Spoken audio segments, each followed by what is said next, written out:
Hello, and welcome to this video on the Trepenator, an analog bent-by-design experimental instrument from ZLOB. Here's what's to come in the video.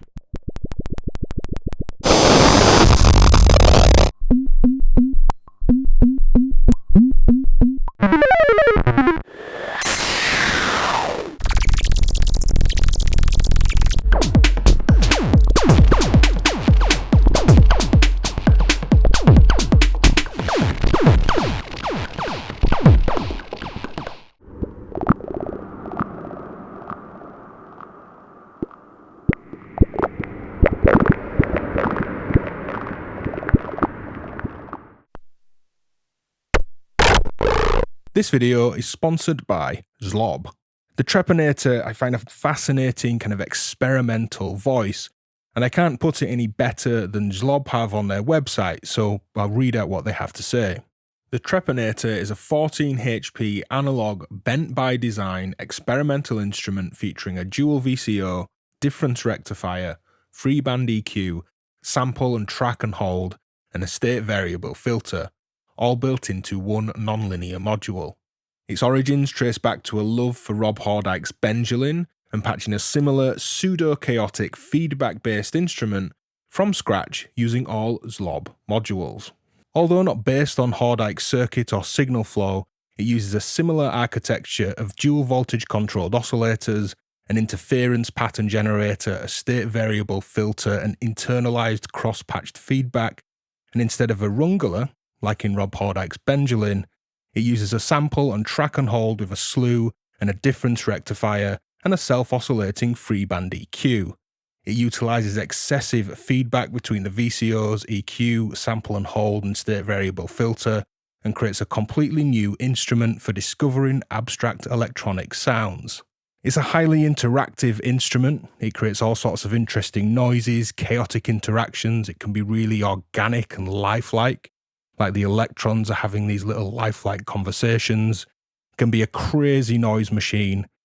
And here's the Trepenator signal flow where you can see how these two square wave VCOs come through the difference rectifier to the free band EQ and to the state variable filter, but how all of this drives sampling and track and hold, which is slewed.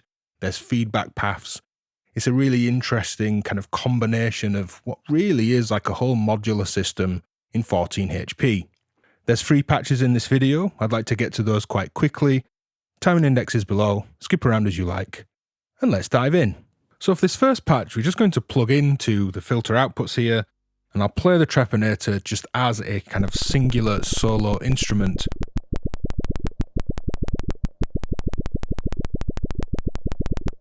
It's like little fishes kind of blurping at each other.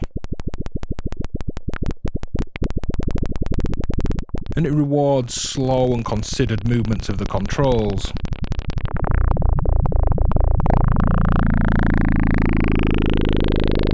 It's all very highly interactive. Let's add the feedback around the EQ.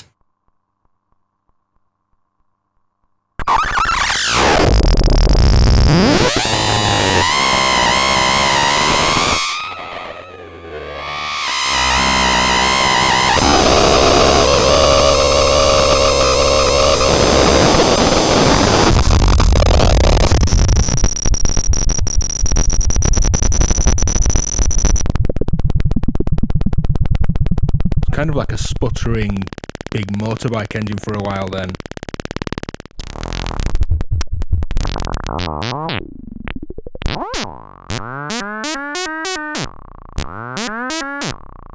You find all sorts of interesting weird little gestures in there. I've got some other clips of just playing around with this as a solo instrument. We'll cut to those before integrating this into a modular system.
So I wanted to see if I could kind of integrate the Trepenator into a more techno rhythmic environment, and I'm really happy with the results here.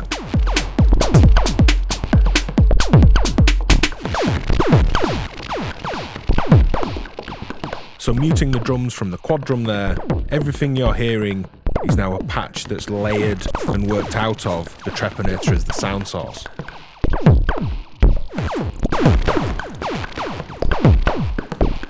Let's mute those for now, and here's the drums just so you can hear them with a kick, snare, and 2 hi-hats in stereo. Now muting those in the mixer, I'm using the filters into a low-pass gate to create these layered, ever-evolving, I find them really engaging kind of little percussive blips. First, taking the low pass out here into, again, low pass gate. If I open it up,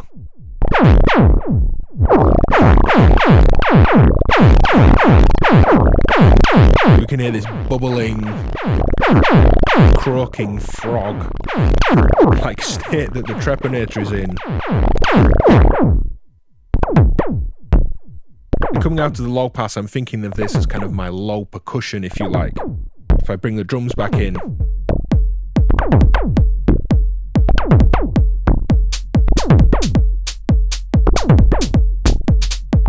think it works really well against more standard drum sounds here.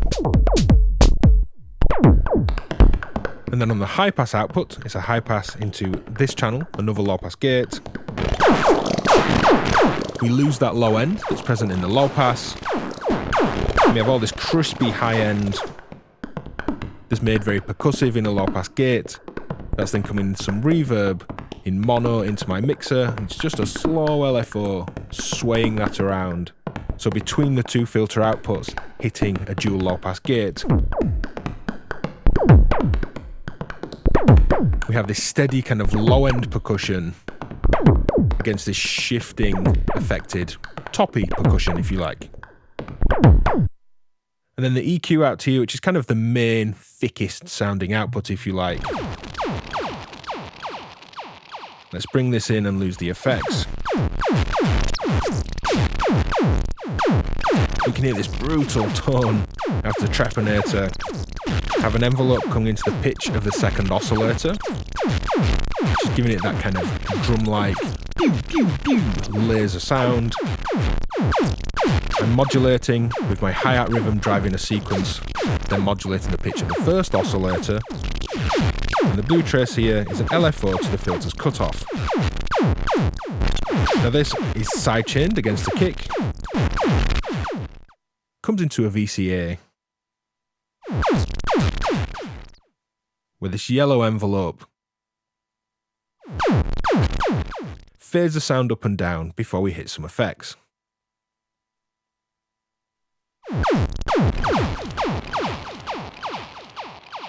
So just bringing in the kick drum and the lower low pass output.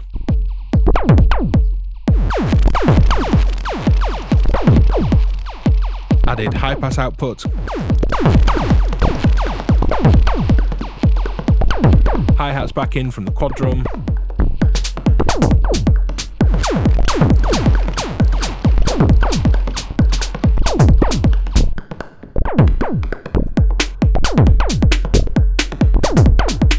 Pushing around the oscillators in time with other sources to kind of integrate them into the patch, taking different layers out of different filter outs and the EQ out, step sequencing those pitch changes in time, and all this is still kind of gargling, interacting as the Trepenator does with itself so well. These external modulators are kind of pulling it into this pattern. So with this patch, I wanted to modulate the Trepenator and kind of push and pull it out of kind of various sound design states, if you like. Using the bandpass output here into some effects. I'm imagining this kind of dark, smoky, smoggy, vaguely scary cityscape, or even kind of wet, swampy kind of dark environment in like an animated game.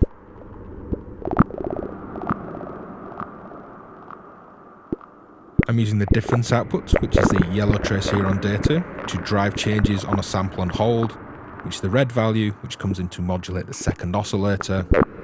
The first oscillator is just modulated by another free running random source. And I'm actually inputting to the sample and hold here on the module an LFO that you can just see on that cable. With the oscillators tuned down low and some resonance on the filter, it's kind of like an Uber ping machine, getting all these lovely filter pings that go off and excite these effects.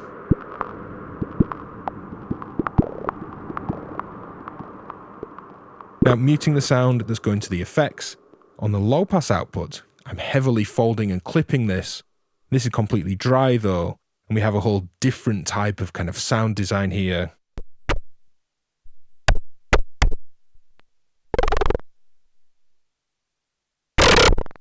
Sounds like kind of fast darting, aggressive raptors.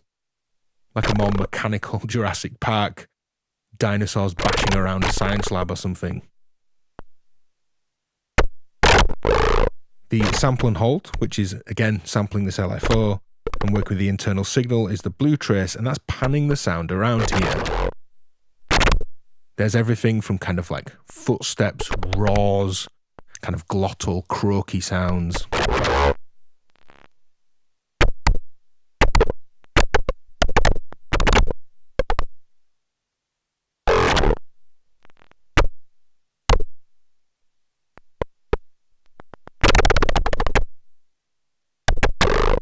It's aggressive, but it's really lifelike and dynamic.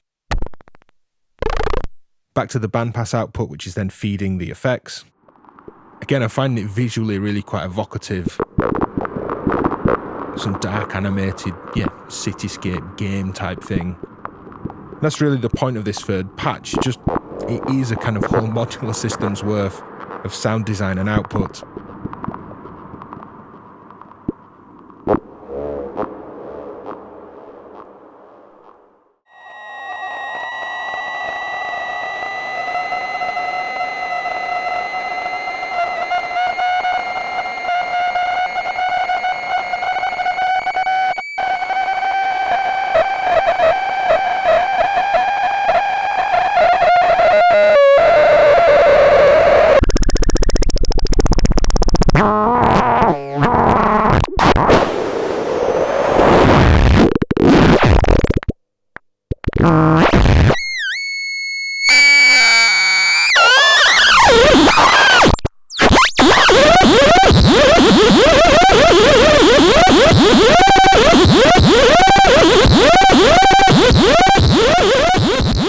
If you've got this far in the video, drop a raptor sync down in the comments. What was your favourite patch? How would you use the Trepenator? What questions do you have? Leave them down below and let's chat about it. To support my work, head to patreon.com/DivKid, and I'll see you next time. Bye!